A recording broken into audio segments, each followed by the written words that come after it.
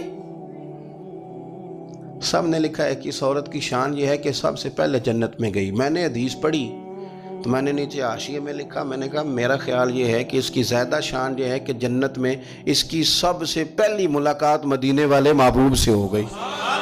یہ دیکھو کتنی بڑی شان۔ حضور فرمانے لگے تو کیسے پہلے ہی آ گئی، کون ہے تو؟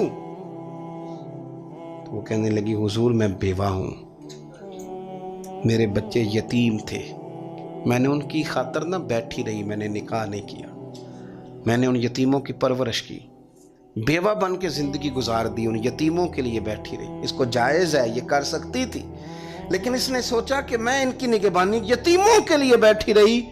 آج شان یہ ہے کہ مدینے والے کے لیے جب دروازہ کھلا ہے تو اس بی بی کو بھی رب کریم نے فوراً ہی جنت عطا فرما دی، یہ سب سے پہلے گئی۔ میں نے دیکھی ہیں ایسی عورتیں 23 سال میں بیوہ ہوئی پر عمر بچوں کے نام کر دی۔ اسے پتہ تھا کہ کل کو جب یہ بڑے ہوں گے تو یہ اپنے کمرے کا دروازہ بند کر لیں گے، یہ نہیں پوچھیں گے کہ اماں سوئی ہے کہ جاگ رہی ہے، ان کا آنا جانا الگ سے ہو جائے گا، ان کے تعلقات اپنے ہو جائیں گے، پر یہ بیٹھی رہی، یہ بیٹھی رہی۔ اس نے بچوں کو وقت دیا تو بچے تو کیا اس کو صلہ دیتے تھے، رب نے یہ صلہ دیا ہے کہ سب سے پہلے اسے جنت میں داخلہ عطا فرمایا۔